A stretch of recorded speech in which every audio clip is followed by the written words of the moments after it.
Hey guys, it's Jimmy from over at Movie Death Blows. Hope everyone's doing well out there today. I'm going to drop my review for The Northman here in this video.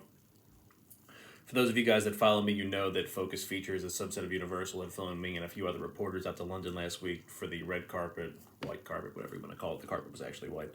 For the white carpet premiere of The Northman in London. The Northman is directed by Robert Edgar. It stars Alexander Skarsgård, Nicole Kidman, Anya Taylor-Joy, Claes Bang, Ethan Hawke, Willem Dafoe. He has a few other. Robert Edgers has a few other contributors from his previous films. Ralph Ineson is in this, and Kate Dickie, who you guys might remember from Game of Thrones, and she played the witch. Ralph was also the father in The Witch. Willem Dafoe and Anya, they've also collaborated with Robert before in the past. So I mean, let me just give you my initial reaction. So I mean, there was an embargo when we got out of the movie. We saw it last Tuesday. The embargo ended this Monday, the 11th. So I'll just read you my initial reaction as I was walking out of the Northman. I have to do it in my voice, hang on. Well, that was a bloody good time. I'm blown away by how good The Northman was. I definitely want to see it again. I love Robert Edgar's vision. The whole thing was a gothic medieval masterpiece.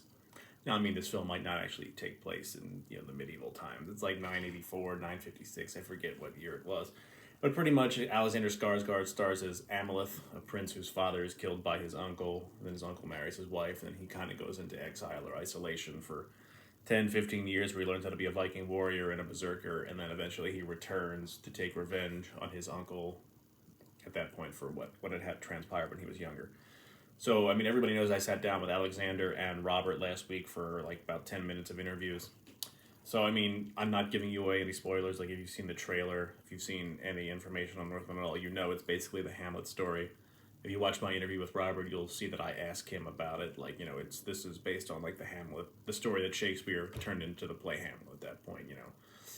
A prince whose father is killed by his uncle, and then his uncle marries his mother, and then it goes from there. Is everything like actually spot on, exact the way you see it in Hamlet? No, obviously not. This is the story that inspired Hamlet at that point. So, I mean, the performances in this movie are incredible. Alexander Skarsgård is just an animalistic beast at this point. And which is weird for me because I sat down with him for 10 minutes and you don't get that feeling at all talking to him. But like you watch him in this movie and he's gone all out. Like this is something he's dreamed of, he's always wanted to do, and now he finally gets the chance to do it. Like you see Amleth the Viking is just this hulking warrior of a man who just takes people apart. And one thing I appreciated about the way Robert directed this, there wasn't like any crazy fight moves, like he wasn't doing any backflips and throwing spears at people and stuff like that. This was actual like medieval hand-to-hand, sword-to-sword weapon combat, just absolutely slaughtering people. Like it's not Zack Snyder 300 nonsense or like any kind of weird kung fu movies at that point. Like these are just two armies, two villages warring, taking people apart. And you see like after the first Berserker raid, which I'm sure you guys have seen the clip for, which has been online for about a week and a half now, like Amleth, Alexander's character, is just raiding this Slavic village. It's like the Rus Vikings at that point, which is like Ukraine, the Russian Vikings. But like afterwards, like something you never see in a movie, like these dudes are just exhausted afterwards. Like they're just on the ground huffing and puffing after they just got done slaughtering people. Amleth is different than the other Vikings. I think he deals with, you don't really see him, raping and pillaging and murdering children or villagers at that point. He's really just there to, get out his aggression and his frustrations at that point. He kind of has a code in the beginning. And this is one question I actually forgot to, or didn't get a chance to ask Alex when I sat down with him. Like, does he see Amleth as a hero of the story? Like, I mean, because, he's definitely our protagonist, but I don't think he's a good guy per se. Like, he's done some horrible stuff as this movie's going about, but those were just the times back then. So, I don't think that really came to, doesn't really matter for this film if there's a good guy or a bad guy. Like, who you're for and who you're against, basically. And there are some twists in it, as you're always going to see in a Robert Edgers movie. Like the last hour or so of the movie, I don't think you're expecting what's going to happen or what's about to happen. So, pretty much like I said, Amleth, played by Alexander, finds out his uncle is living on a farm now because his land has been taken by King Harold. So Amleth jumps on a ship full of slaves bound for his uncle's farm, where he hopes he'll be able to work there and, take revenge on him because he won't recognize him as an older man. And the movie goes on from there. And there's scenes on this farm that are absolutely brutal, but I don't want you to like think they're like super violent, because like a lot of the super violent stuff you see the end of. Like you don't see like it actually going forward. Like you'll see like the end result of what he's done, and it's kind of like a tableau thing, like a Dexter at that point. Like if you think of season 6 when Colin Hanks was the bad guy, that's what you see. Like he's killing these people on the farm and like displaying them in odd ways. So you don't know if it's the Norse gods, and then the Vikings are all blaming the Christians because they're doing that stuff. But just go see it that way. Uh, Robert Edgers is tremendous. I've always loved him as a director. I might not be a fan of The Witch per se. I didn't care for that movie, but The Lighthouse is great, and like his vision for things, like he's so meticulous when he directs movies. Like everything is in his control. He knows exactly what shot he wants, exactly when he wants it. And he knows exactly where you want to be. He wants you to be during it. So I mean, there's a scene with Ethan Hawke, who plays Alexander's father in this movie, and a young Amleth, where they're like, he takes him underground to this farm. He's becoming a man, and there's just like this crazy scene going on. So I had asked him, I was like, did you kind of let them do their own thing, or like, did you let them do their own blocking and just come up with it? He's like, no, nobody does their own thing in a Robert Eggers movie. Like he's in total control of what you're doing. Like I'm sure he'll let you play with some things. He'll give you options to do something like that, but you're not going off script. You're not doing your own thing. He has control of this. Alexander Sarsgaard became Amleth in this movie. Like you see a full transformation from the Alex you get in person to just this beast of a man in Amleth, and he's also called Bjorn on the farm.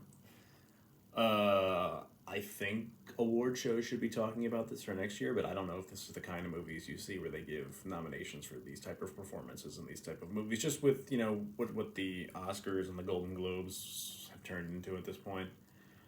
I hope it does. I hope the film gets nominated because it's incredible. I don't know if it will. Nicole Kidman plays Amleth's mother in this movie, and obviously Alexander and Nicole have played across from each other before in Big Little Lies, which is also kind of a disturbing, abusive relationship they're in. It's no different here. And I had asked Alex about this in the interview. I was like, so obviously you got a chance to start with Nicole again. Are we ever going to see you guys in like a normal relationship where you guys are nice to each other at any point? And he's like, oh God, I hope, but it's not that way in The Northman. Like I said, there's some twists and turns, and you'll sit through it and you'll find out. I'm not going to give them away. Jaron Blaschke was the DP for this movie. I think he was also the DP for The Lighthouse and The Witch that Robert had worked with. So, I mean, cinematography is always going to pop. Jaron works a lot with M. Night Shyamalan as well, so it's going to be good work. He did incredible work here. Anya Taylor-Joy. Anya's very good. I don't want to say that she's not, but she's not in the film enough. Like this film is really about Alexander's character and then how he goes about dealing with his uncle, played by Claes Bang. If you're not familiar with Claes' work, he was in Netflix Dracula. It might have been BBC's Dracula, but Netflix had picked it up, and he was awesome there. And then he was in the final season of The Affair. I was not familiar with his work until I saw him in Dracula, and this dude is awesome. Like I wish he was in more things, but I don't know. I don't know what they're gonna do with him, because I had asked Robert about this. Like, was Claes your first pick for this role? He's like, well, Claes is 6'4" and Alex is 6'4", and I just wanted to see them go at it at this point. There is a just watch the interview. I don't want to give anything away about it. But Claes is awesome in the role. Ethan Hawke plays Amleth's father. Like they're not in it for long. Willem Dafoe's also in it as like a court jester at that point. He does a lot of crazy Willem Dafoe kind of things. I always tell people when you go see a Robert Eggers movie, there's always going to be like one scene that stays with you or sticks out, or you're going to be like, well, you can't unsee that. There's a scene in The Witch with Kate Dickey's character and the raven or the crow that's pecking at her when she thinks it's her son. That still, I think, is seared into my brain at this moment. The Lighthouse, there's a couple different scenes like that with also birds and pigeons for some reason. I don't know why. There's definitely a scene in The Northman that will stay with people. I think there's a couple scenes that are going to stay people with you where you're just like, wow. And like, I wonder, that's a question I wanted to ask Robert, but I didn't get a chance to. Like, when he films scenes like that, does he think that they're really going to, like, this is really going to stay with the audience? They're going to remember this 10 years from now. Because there's, I'm not a fan of The Witch, but I'm never going to forget that scene from The Witch at this point.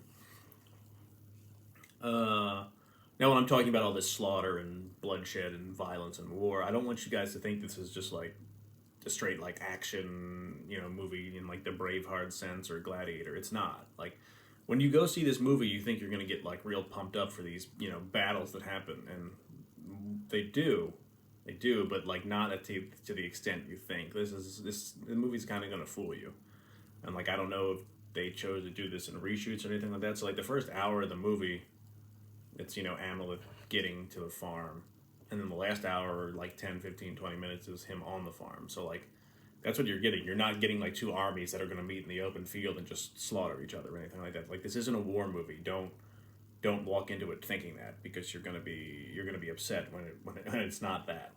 It's a very it's like I said, it's a gothic medieval masterpiece. It all takes place in Viking times, and you're going village to village and see how their religious beliefs work. There are some great scenes in it, great performances as well. Like I said, Robert gets the most out of the people that he works with, and that's no different here.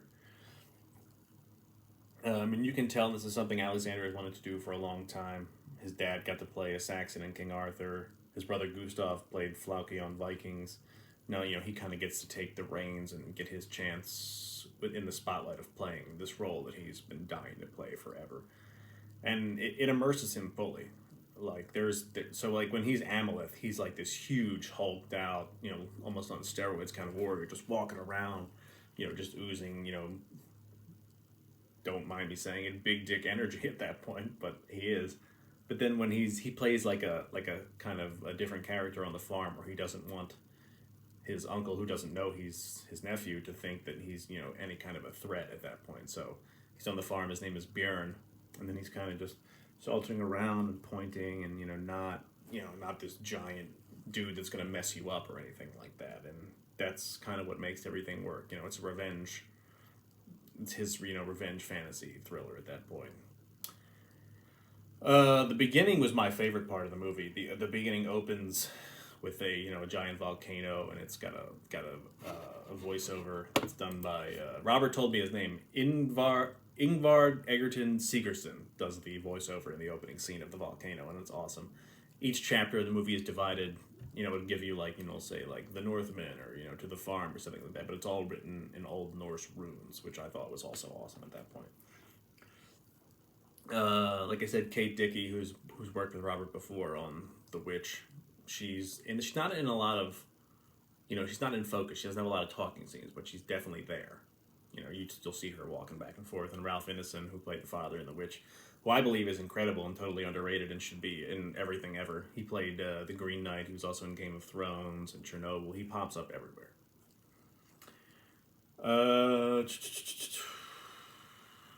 I want to go back to Anya for a second, because I don't want you to think that I'm disrespecting her performance or anything like that. I just wasn't as attached to it as other people were. I think this movie's all about Alexander and how he takes it and just runs with it at that point. And his performance kind of blows everything else out of the water. Anya's in it. She's great. She's great in everything. She's great in The Queen's Gambit. Sorry, not everything. Let's not say New Mutants. Let's not bring that up. But The Queen's Gambit, she's great in. The Witch, she's great in. Peaky Blinders, great. I think Alexander's incredible performance kind of overshadows everything else that happens from a performance standpoint. Like Claes Bang, the guy that plays his uncle, is great too. But overall, I give The Northman 5 out of 5. I think everybody should go see it. I think it's going to be incredible.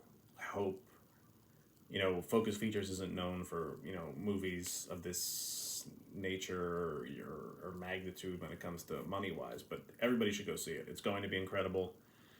I can't wait to see what everybody thinks when they get a chance to see it next week.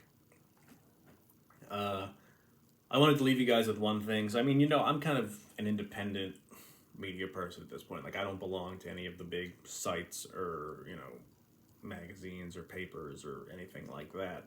So, like I said, Focus Features had flown me and a bunch of other people out to London last week and invited them to the screening. So, in our group was Brandon Davis from CBR, Chris from Joe Blow, Steve from Collider, Steve Weintraub from Collider, Shannon from Mashable, Alex from The Hollywood Reporter. I'm forgetting other people, and I don't mean to, but I was with these people for about 3-4 days, and they didn't treat me any differently than they would treat anybody else. I know I'm walking in here thinking I'm this small-time person that just does this for fun.